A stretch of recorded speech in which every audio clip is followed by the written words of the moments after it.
Assalamualaikum warahmatullahi wabarakatuh. Perkenalkan, nama saya Risnawati. Saya dari kelas 11 MIPA 7. Di sini saya akan menyampaikan materi mengenai jual beli dan dahsyatnya larangan riba. Pertama-tama saya akan menyampaikan pengertian dari muamalah. Muamalah ialah tukar-menukar barang atau sesuatu yang memberi manfaat dengan cara yang ditentukan.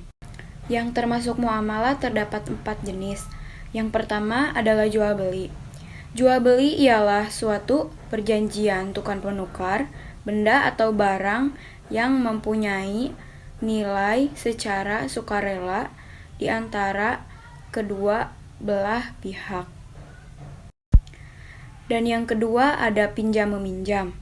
Pinjam-meminjam adalah memberikan manfaat sesuatu yang halal kepada orang lain untuk diambil dan dipergunakan dengan tidak sampai memasukkan zat barang tersebut sehingga nanti dapat dikembalikan lagi secara utuh. Dan yang ketiga ada sewa-menyewa. Sewa-menyewa merupakan menyewakan atau menyediakan barang sementara dengan imbalan berupa upah. Dan yang terakhir, yang keempat, ada kerjasama dagang. Kerjasama dagang ialah kerjasama perdagangan yang biasa dilakukan dalam kegiatan berbisnis. Di bawah ini merupakan syarat, alat tukar, dan benda yang dibeli. Yang pertama tentunya harus suci, dan yang kedua ada manfaatnya. Yang ketiga, keadaan barang itu dapat diserah terimakan. Dan yang keempat, keadaan barang milik si penjual. Yang kelima, barang itu harus diketahui oleh si penjual dan pembeli. Berikut ini merupakan perilaku atau sikap yang harus dimiliki oleh penjual maupun pembeli. Dan yang pertama, berlaku benar atau lurus. Yang kedua, menepati amanat. Dan yang ketiga, jujur. Dan yang terakhir, khiyar. Tentunya terdapat jual beli yang dilarang oleh agama. Yang pertama, membeli barang yang mahal dari harga pasar, sedangkan orang tersebut tidak menginginkannya, tetapi semata-mata supaya orang tidak dapat membeli barang tersebut. Dan yang kedua, membeli barang untuk ditahan agar dapat dijual dengan harga yang lebih mahal, sedangkan masyarakat umum sedang membutuhkan barang tersebut. Dan yang ketiga, menjual suatu barang untuk digunakan dalam bermaksiat. Dan yang keempat, menjual barang yang dapat menimbulkan kericuhan baik pihak pembeli maupun penjualnya. Dan yang terakhir, membeli barang yang sudah dibeli orang lain yang sudah dalam keadaan khiyar. Pengertian dari riba. Riba adalah penetapan bunga atau melebihkan jumlah pinjaman saat pengembalian berdasarkan persentase tertentu dari jumlah pinjaman pokok yang dibebankan kepada peminjam. Yang pertama, macam-macam riba ada riba fadli.